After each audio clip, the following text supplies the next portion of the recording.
नमस्कार दोस्तों, मैं डीपी सिंह आपका डीपी क्लासेस में स्वागत करता हूं। आज पॉलिटी के इस 36th क्लास में हम लोग पढ़ेंगे वित्तीय आपात। जो लोग हमारे चैनल पे नए हैं मैं उनको बताना चाहूँगा कि पॉलिटी की हमारी क्लासेस स्टार्ट टू एंड है। आप डीपी क्लासेस की प्लेलिस्ट पे जा कर के वहाँ से देख सकते हैं। शुरू से पूरा कॉन्स्टिट्यूशन पढ़ाया गया है। अभी तक के लगभग 35 लेक्चर हो चुके हैं, आप उनको देख सकते हैं। इसके साथ ही साथ जो हमारी फिजिकल ज्योग्राफी है, भौतिक भूगोल, उसकी प्लेलिस्ट में जाकर के आप भूगोल के वीडियोस देख सकते हैं। और भारत का भूगोल का भी जो चैनल है वो उसमें प्लेलिस्ट में अवेलेबल है, उसे भी आप देख सकते हैं। उसके वीडियोस अभी अपडेट होते रहेंगे। अगर आप इसमें आगे देखेंगे 1 अगस्त से हमारी हिस्ट्री की क्लासेस स्टार्ट होने वाली हैं, तो हम मॉडर्न हिस्ट्री उसमें शुरू करने वाले हैं। तो हमारी कोशिश ये है कि हम जो पीसीएस की परीक्षा है उसके प्रीलिम्स से पहले इसके सिलेबस को कवर कर पाएँ। तो उम्मीद करता हूँ कि आपको जो हमारे चैनल पे वीडियोस हैं, जो लेक्चर्स हैं, वो आपके लिए उपयोगी साबित हो रहे हैं। आपके वीडियोस जो लाइक्स हैं, व्यूज़ हैं, उनको देख के मुझे लग रहा है कि आपको वो पसंद आ रहे हैं। तो हम लोग आइए शुरू करते हैं वित्तीय आपात। आप सभी जानते हैं, अभी जो लोग कंटिन्यू देख रहे हैं, कि हमने अपने पिछले लेक्चर्स में भारतीय संविधान के भाग 18 के तहत वर्णित आपातकालीन उपबंधों का वर्णन पढ़ा था। तो आप जानते हैं कि आपातकालीन उपबंध किस में है? भाग 18 में। और इसमें 3 तरीके के आपातकाल का उल्लेख किया गया है।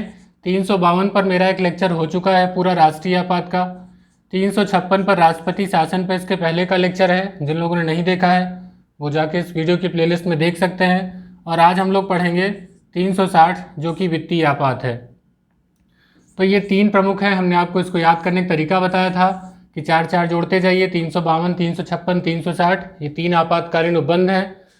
और इनके लिए क्या क्या प्रोविज़न है इनको बहुत डीपली हमने एक्सप्लेन किया है। आइए जानते हैं आज वित्तीय आपात से संबंधित प्रावधानों के बारे में। वित्तीय आपात भारत में कब लगाया जाएगा? आप हमारे बोर्ड पर देख सकते हैं कि वित्तीय आपात की स्थिति तभी हो सकती है जब भारत के राष्ट्रपति को यह ऐसा पता चले कि वास्तव में ये केंद्रीय मंत्रिमंडल के द्वारा होता है। जब भारत के राष्ट्रपति को यह भान हो जाए कि उस भारत या उसके किसी भाग में वित्तीय स्थायित्व अथवा साख, इसका मतलब फाइनेंशियल स्टेबिलिटी और क्रेडिट की जो स्थिति है वह संकट में है, तब वह वित्तीय आपात की घोषणा कर सकते हैं। वित्तीय आपात सरल शब्दों में कहें तो एक ऐसी स्थिति है जिसमें भारत या अपना जो देश है या कोई राज्य जब वित्तीय संकटों से जूझता हो, उसके पास उसकी साख की कमी होने लगे, तब ऐसी स्थितियों में अपने खर्चों में कटौती करना एक तरीके का वित्तीय आपात है। अभी तक भारत में से नहीं लगाया जा सका है, लेकिन वर्तमान परिस्थितियों को देखते हुए ऐसी संभावना जताई जा रही है कि वित्तीय आपात लगने की संभावनाएं हो सकती हैं। तो ऐसे में वित्तीय आपात पढ़ना और भी इम्पोर्टेंट हो जाता है, क्योंकि इसको लेकर के गहमा गहमी बनी हुई है। वित्तीय आपात का जो राष्ट्रपति को ये पता चलता है, तो राष्ट्रपति ऐसे अपने मनमाने ढंग से नहीं कर सकते। केंद्रीय मंत्रिमंडल इस पर परामर्श देगा। यह आवश्यक है कि केंद्रीय मंत्रिमंडल की सलाह दे, तब राष्ट्रपति द्वारा इसकी घोषणा की जा सकती है। यहाँ पर किसी लिखित परामर्श की आवश्यकता नहीं है। तो वह जब ऐसा पर सलाह देगा, तब राष्ट्रपति द्वारा इसकी घोषणा की जाएगी।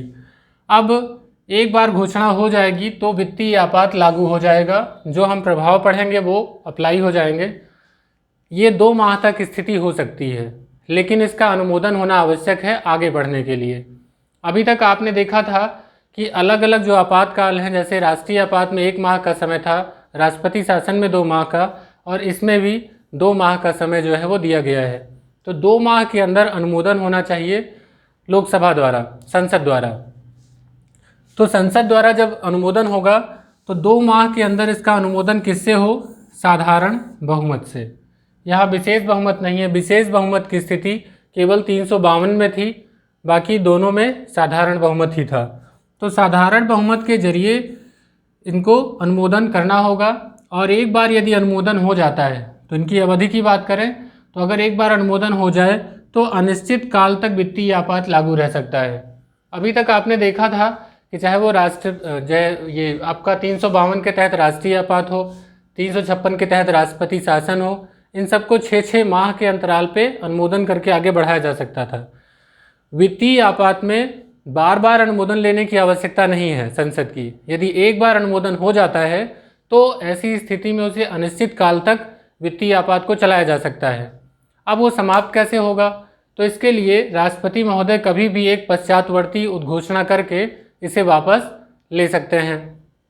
अब यहाँ एक सवाल मन में आना चाहिए आपके कि यदि संसद उस समय उसका सत्र न चल रहा हो या विघटित हो गई हो, इन परिस्थितियों में अगर उसका विघटन हो गया हो तब वह संसद कैसे अनुमोदन देगी? तब क्या 2 माह के बाद भी कंटिन्यू रहेगा? तो मैं आपको बता दूं कि एक बार उसकी घोषणा हो जाएगी, संसद का जब फिर से सत्र प्रारंभ होगा तो उसकी बैठक, जो पहली बैठक होगी, उस बैठक से 30 दिन के अंदर इस पर अनुमोदन आवश्यक है। तो अनुमोदन देने की प्रक्रिया यही है, 2 माह के अंदर अनुमोदन होना चाहिए, साधारण बहुमत से होना चाहिए। अनुमोदन यदि नहीं हुआ है तो 2 माह के बाद स्वतः ही वित्तीय आपात समाप्त हो जाएगा। तो एक बार घोषणा होने पर मिनिमम 2 माह वित्तीय आपात चल सकता है, उसका अनुमोदन हो जाए तो अनिश्चित काल तक चल सकता है, और कभी भी राष्ट्रपति महोदय एक पश्चातवर्ती उद्घोषणा करके इसे वापस ले सकते हैं। तो मुझे लगता है ये आपको समझ में आ गया होगा। आइए जानते हैं क्या क्या प्रभाव होते हैं वित्तीय आपात के। वित्तीय आपात का प्रभाव देखिए, आपके मन में आना चाहिए कि अगर वित्तीय आपात है तो फाइनेंशियल जो हमारे खर्चे हैं उनको कम करना होगा।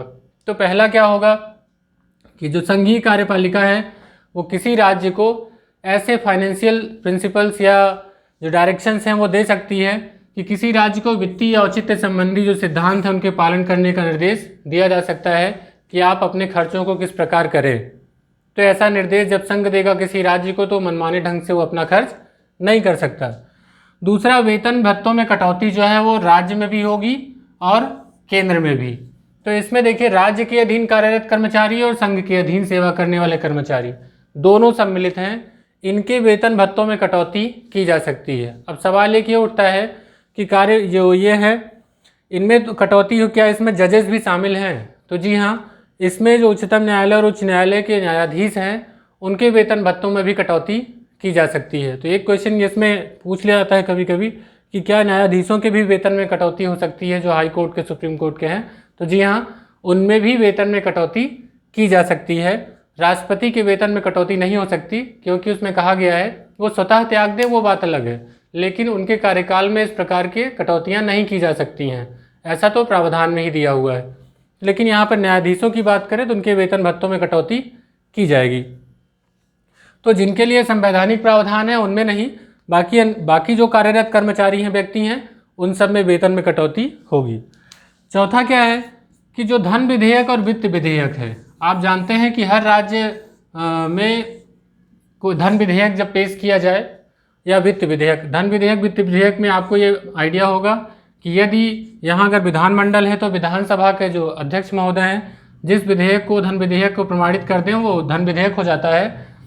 तो ऐसे वित्तीय संबंधी मामले और अन्य जो विधेयक है धन से संबंधित वित्त विधेयक, दोनों विधेयक क्योंकि फाइनेंशियल एक्सपेंडिचर से रिलेटेड होते हैं, तो राज्य विधानमंडल द्वारा पारित धन विधेयक और वित्त विधेयक को राष्ट्रपति के विचार के लिए आरक्षित किया जा सकता है। तो यानी कि विधानमंडल जब कोई धन विधेयक या वित्त विधेयक ले आएगा वो तब तक पास नहीं माना जाएगा जब तक कि उसे राष्ट्रपति की अनुमति न मिल जाए। और राष्ट्रपति की अनुमति का मतलब हुआ कि इनकी जो वित्तीय शक्तियाँ हैं वो संघ के नियंत्रण में आ गई। तो आप देखिए यहाँ पर एक चीज़ की प्रक्रिया अपनाई गई है कि जब कभी वित्तीय आपात की स्थिति भारत में आएगी तो संघ ने अपने सभी राज्य के खर्चों को कम करने की एक अपनी नियंत्रण शक्ति बनाए रखी है। तो ये एक वास्तविक रूप में एक बहुत बड़ा हथियार है कि जब सुरक्षा ही नहीं, जब वित्तीय अस्थिरता भी भारत में आए, उस टाइम में भारत एक संगठित शक्ति बनकर उसका सामना कर सके। इसके लिए भारतीय संविधान निर्माताओं ने वित्तीय आपात को यहाँ पर स्थान दिया है। तो उम्मीद करता हूँ आपने इसकी बारीकियों को समझा होगा। अभी तक वित्तीय आपात नहीं लगाया जा सका है, इसलिए पर बहुत सारे प्रोविजंस इस पर अभी नहीं है जो संविधान में दिए गए हैं, हमने उसका यहाँ पे वर्णन किया है। आगे इन पर जो अपडेट्स हैं वो आपको मिलते रहेंगे, तो मन लगा के पढ़ाई करते रहिए। इसके बाद पॉलिटी में जो हमारा लेक्चर है नेक्स्ट, वो संविधान संशोधन विधेयक को लेकर के है। इसको आप पढ़ाई करते रहिए। जब हम आपको पहले से लेक्चर इसलिए बता देते हैं कि आप उस टॉपिक को एक बार पढ़ लें, उसके बाद आप वीडियो को देखें, तब उन पर क्वेश्चन जब हल करेंगे तब आपके क्वेश्चन ज़रूर सही होंगे। तो उम्मीद करता हूँ कि आपको ये वीडियो हमारा पसंद आया, और अगर पसंद आया है तो इसको लाइक करें, अपने दोस्तों के साथ शेयर करें। फिर मिलते हैं अगले वीडियो में संविधान संशोधन विधेयक के साथ। Good bye.